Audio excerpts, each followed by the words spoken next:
வணக்கம். சனி வக்ர நிவர்த்தி 2024. சனி பகவான் என்றாலே ஒரு பயம். சனி பகவான் இப்பொழுது வக்ரம் பெற்றிருக்கிறார். வக்ர நிவர்த்தி என்பது 4/11/2024. வக்ர நிவர்த்தி என்பது விஸ்வரூபம் எடுக்கப் போகிறார் என்பது அர்த்தம். சனி பகவானை பொறுத்தவரையில் 5 மாதம் வக்ரம் பெற்று இருந்து வக்ர நிவர்த்தி பெற்றவுடன் கடுமையான பாதிப்புகளை கொடுப்பார்.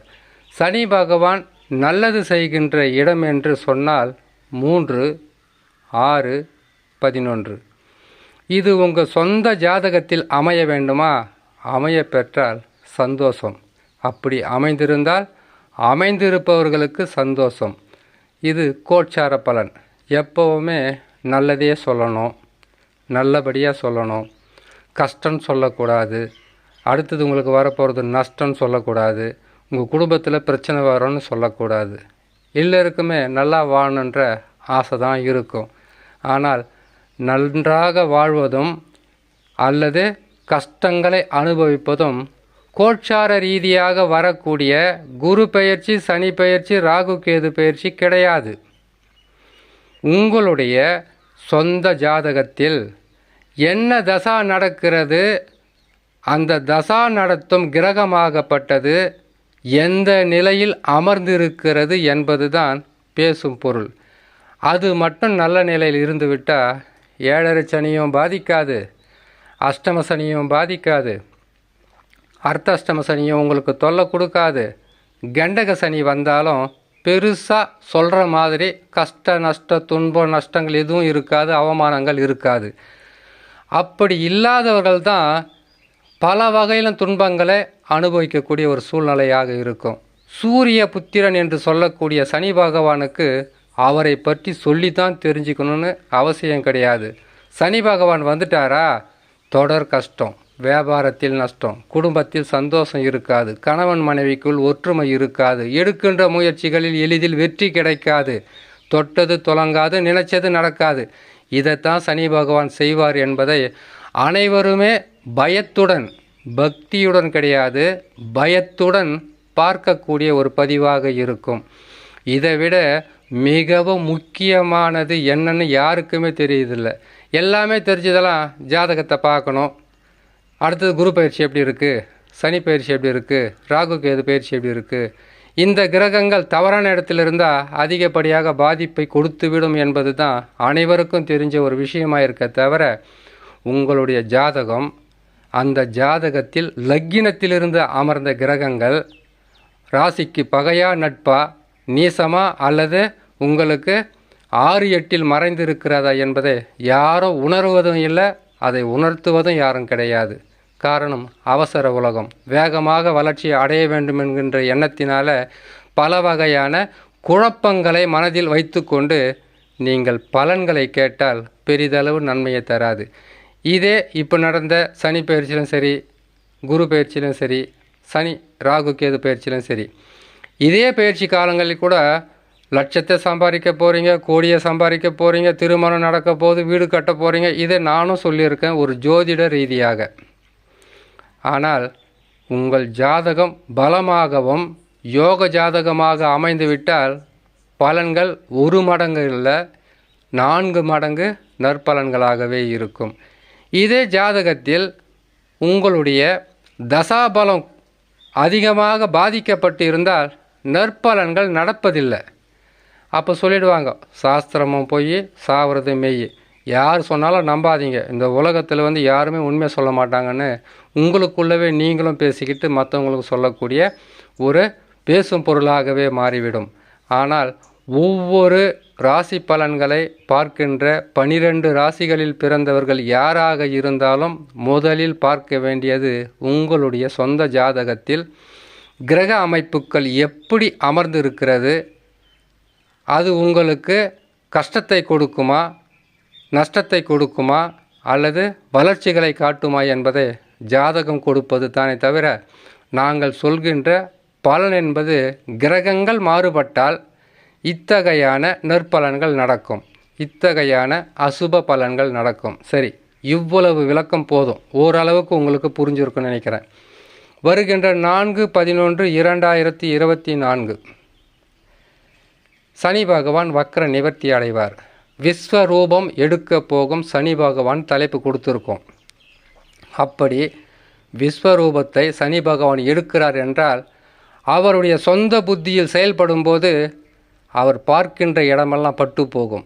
சனி பகவான் இருக்கும் இடம் மட்டுமல்ல, பார்க்கின்ற பார்வையும் பழுதாகும், பல வகையிலும் துன்பங்களை கொடுக்கும் என்பதுதான் ஜோதிட கருத்து. இருந்தாலும் அப்படி வக்ர நிவர்த்தி அடையும் போது எந்தெந்த ராசிக்காரர்களுக்கு நற்பலன்களை செய்வார்?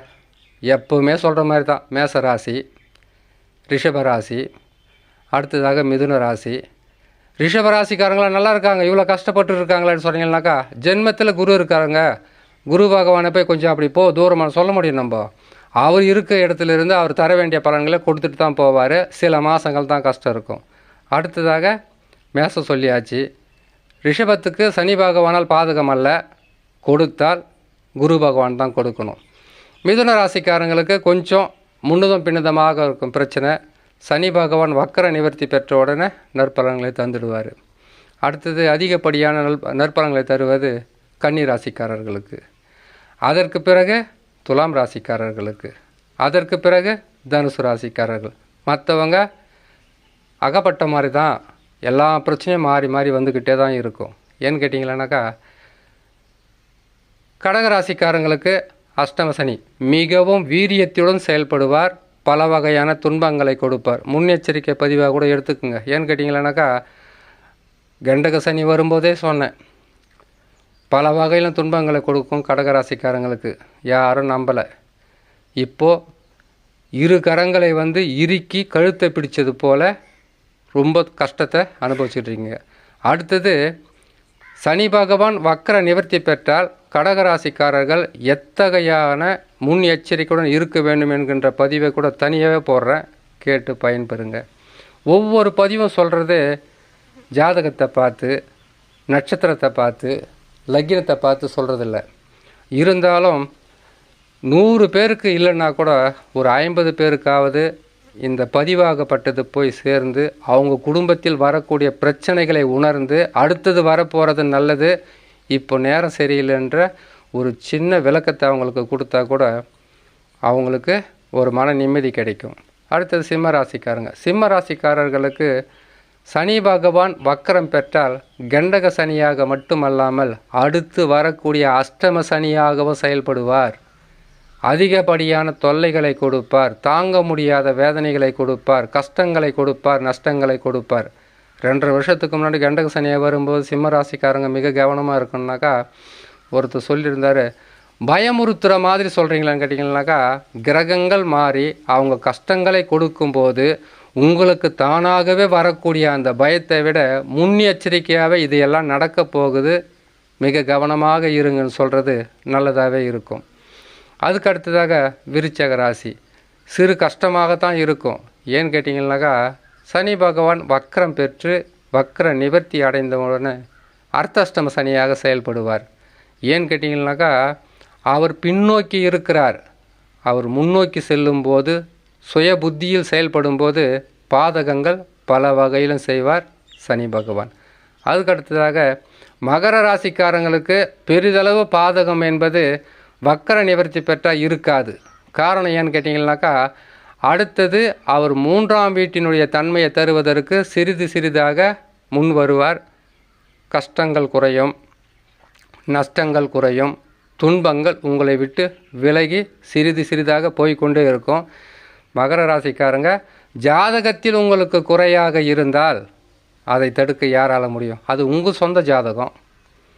அதில் உங்களுக்கு தசா சரியில்லாமல் போனாக்கா சனி பயிற்சி என்ன, குரு பயிற்சி என்ன, எந்த கிரகங்கள் பயிற்சியானாலும் உங்களுடைய வாழ்க்கை என்பது முன்னேற்றமும் இல்லாத பின்னேற்றமும் இல்லாமல் இருக்கும். அதுக்கு நீங்கள் நல்ல ஜோதிடரை பார்க்கணும். பார்த்துட்டு என்ன நடக்குது, எப்போ நாங்கள் இந்த பிரச்சனையிலேருந்து மீண்டு வர முடியுன்றதை நீங்கள் தெளிவாக கேட்கணும். கும்பராசி கடுமையான பாதிப்புகளை சந்திக்க போகும் கும்பராசி. ஏன்னு கேட்டிங்கனாக்கா, சனி பகவான் வக்கர நிவர்த்தி பெற்றவுடன் ஜென்ம ராசியில் அமர்ந்து எத்தகையான பாதகத்தை தர வேண்டுமோ அத்தகையான பாதகத்தை தருவதற்கு சிறிதும் அஞ்ச மாட்டார். ஏன்னு கேட்டிங்கனாக்கா 5 மாதம் பின்னோக்கி செல்கிறான்னு கேட்டிங்கனாக்கா, ஒரு மனிதனுக்கு 5 மாதமாக கஷ்டமோ நஷ்டமோ வந்துக்கிட்டே இருக்குது, வாழ்க்கையில் பின்னடைவு இருக்குதுன்னு கேட்டிங்கனாக்கா, அவங்களுக்கு நல்ல நேரம் வந்த உடனே அவங்களுடைய வீரியத்தன்மை எப்படி இருக்கும், எப்படி வாழணும்னு ஆசைப்படுறாங்களோ அந்த வீரியத்தன்மை என்பது கட்டாயமாக சனி பகவான் காட்டுவார். பல வகையான துன்பங்களை கொடுப்பார். மிக கவனமாக இருக்க வேண்டும் கும்பராசி. அடுத்ததாக மீனராசி. விரயச்சனியாக இருந்து வக்ரம் பெற்று சுயசாரத்தில் அவர் வக்ர நிவர்த்தி பெற்று அமரும்போது சற்று பாதகமாக தான் இருக்கும். மீனராசிக்காரர்களுக்கு கொடுத்து கெடுக்கின்ற கிரகமாகவே இருப்பதினால் மிக கவனமாக இருந்தால் வரக்கூடிய பாதகங்கள் எதுவாக இருந்தாலும் பொறுமை நிதானம் அவசியம் உங்களுக்கு. ஏன்னு கேட்டிங்கனாக்கா, பொறுமையும் நிதானம் மட்டும் இருந்துட்டால் வாழ்க்கையில் போதுமான கடகா. உலகத்திலே இருக்கக்கூடியதே நிதானம் பொறுமை. அது இருந்தால் வரக்கூடிய கஷ்ட காலங்களிலிருந்து மீண்டு அதற்கு பிறகு நற்பலன்களை பெறுகின்ற மிகப்பெரிய ஒரு நல்ல காலம் பிறந்துடுன்ற நம்பிக்கையுடன் இருந்தாலே போதுமானது. இதனுடைய சனி பகவான் வக்ர நிவர்த்தி பெறுகின்ற ஒவ்வொரு பதிவும் ஒவ்வொரு ராசிக்காரர்களுக்கும் துல்லியமாக சொல்லப்படும். கேட்டு பயன்பெறலாம். பயன்பெறலாம் மட்டுமல்ல, இது கிரகங்கள் பயிற்சியாவதை, அவர்கள் வக்ரம் பெறுவதை, அதிசாரம் பெறுவதை, அவர் ஒவ்வொரு ராசிகளிலும் மாற்றம் பெற்று அமருவதை சொல்லக்கூடிய பதிவு. ஆனால் மிக வலிமையாக செயல்பட வேண்டுமென்றால் அது உங்களுடைய சொந்த ஜாதகமாக இருக்க வேண்டும். யோக தசாவாக இருந்தால் நீங்கள் யோகசாலி தான். பாதக தசாவாக இருந்தால் மீண்டு வருவதற்குண்டான வழியும் பரிகாரமும் சொல்லப்படும் என்று சொல்லி இன்னொரு நல்ல பதிவில் உங்களை நான் சந்திக்கிறேன். நன்றி, வணக்கம்.